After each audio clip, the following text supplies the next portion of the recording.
एक तरीके से आप देखेंगे जब पूरा तंत्र जब मैं हम लोग सिस्टम में के पार्ट हैं, तो ये वेस्ट इंडीज़ कंपनी की तरह काम कर रही है। पहले जो एक ईस्ट इंडिया कंपनी आई थी अंग्रेज़ों के समय में, ये वेस्ट इंडिया कंपनी के तरीके से आई है, जिसमें एक तरीके से जो सीईओ के रोल में हैं प्रधानमंत्री मोदी जी हैं, और जो एमडी के रोल में अमित शाह जी हैं।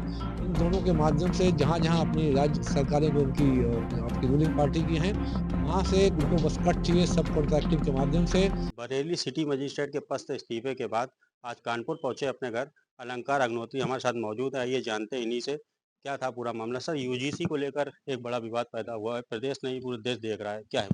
देखिए यूजीसी रेगुलेशन 2026 जो 13 जनवरी 2026 का जो नोटिफिकेशन भारत सरकार का आया था, ये इसमें कुछ क्लॉज़ ऐसे डाले गए थे जिसमें कि जनरल और ओबीसी में उसको अलग करते हुए एक तरीके से जनरल ओबीसी में काफ़ी लड़ाई हो जाए या जनरल के अन्य वर्गों में लड़ाई हो जाए, ये बहुत ही विभेदकारी थे और विभाजनकारी थे। इससे क्रम में कई बार जो 13 तारीख से लेके 26 तारीख तक इसमें ज्ञापन मतलब 15 तारीख को ये पब्लिक हुआ था और 15 से लेके जो 26 तक काफ़ी ज्ञापन और धरना प्रदर्शन हो रहे थे, लेकिन कोई भी जो सोशल मीडिया या मेन स्ट्रीम मीडिया इस पे बहुत इसको पिकअप नहीं कर रही थी। लेकिन जब हम लोगों ने अपनी पूरी लीगल टीम से स्टडी करवाया इसको, क्योंकि हम लोग भी एज़ ए प्रशासनिक अधिकारी कम से कम 1400 से 1500 संगठनों से कनेक्टेड रहते हैं, जिसमें किसान यूनियन होते हैं, जो ब्राह्मण सभाएँ, सवर्ण सभाएँ, अन्य जो सभाएँ हैं, उनके माध्यम से जब इसको स्टडी किया गया, तो पता चला कि एक इसमें एक बहुत सोची-समझी साजिश दिख रही थी। जब और हम लोगों ने डीप देखा तो और जब 26 को मैंने रिज़ाइन करना पड़ा, मैंने कहा इसको अब रिज़ाइन करते हैं क्योंकि अब कोई चारा नहीं बचा है, क्योंकि तभी इसको पिक करेंगे। जब मैंने रिज़ाइन किया इस पे, तो जो 2 या 3 दिन तक जो आपने देखा होगा किस तरीके से जो हमने सोचा कि इसको पिकअप किया जाएगा, नेशनल मीडिया में पिकअप हुआ केस और पूरे राज्य में जितने हमारे संगठन ने इसको पिकअप करवाया।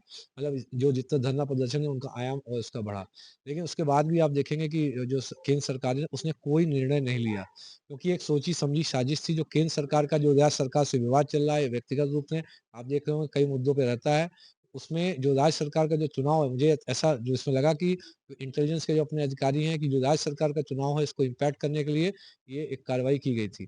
क्योंकि आप देखिए जो कलराज मिश्र जी हैं वो आप ही के पार्टी के जनप्रतिनिधि हैं, उन्होंने स्वयं बोला कि ये असंवैधानिक है।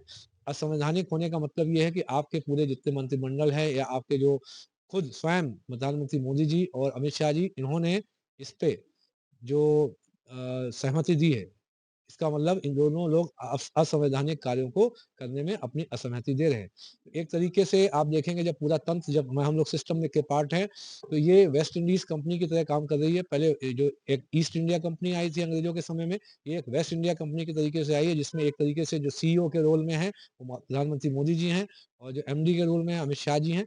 इन दोनों के माध्यम से जहाँ-जहाँ अपनी राज्य सरकारें जो उनकी आपकी रूलिंग पार्टी की हैं, वहाँ से इनको बस कट चाहिए सब कॉन्ट्रैक्टिंग के माध्यम से, या कि जो भी और कुछ भी जो फाइनेंशियल जो वहाँ से बेनिफिट मिल पाए। इसके अलावा वहाँ की लोकल जनता से कोई मतलब नहीं है। उत्तर प्रदेश की जनता भाड़ में जाए या मर जाए, या किसी और राज्य की जनता भाड़ में जाए, मर जाए, इससे इनको कोई फ़ोकस नहीं। इनको एक अपना कट चाहिए, प्रॉफ़िट शेयरिंग चाहिए।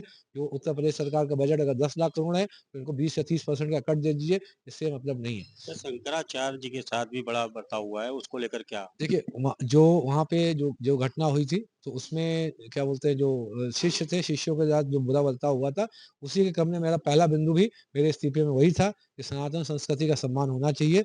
इसके बाद मुझे कल जो है एक बहुत अच्छी पॉज़िटिव न्यूज़ मिली है कि जो शंकराचार्य जी से मिलने के लिए जो माननीय मुख्यमंत्री जी ने एक टीम गठित की है, जो शंकराचार्य जी से संवाद स्थापित करके समस्या का निस्तारण करेगी।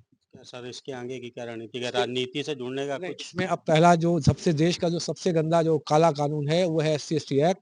अब हमारा जो है आंदोलन एससी-एसटी एक्ट में होगा। एक नियत तिथि से लेकर 7 दिन का अंदर हम उसको समय देंगे। हम केंद्र सरकार को समय देंगे कि 7 दिन के अंदर यदि आप पार्लियामेंट जो सेशन बुलाकर एससी-एसटी एक्ट को नहीं खत्म करते हैं, तो फिर हम लोग जो है राष्ट्रव्यापी एक आंदोलन जो है दिल्ली कूच करने का हम जारी करेंगे।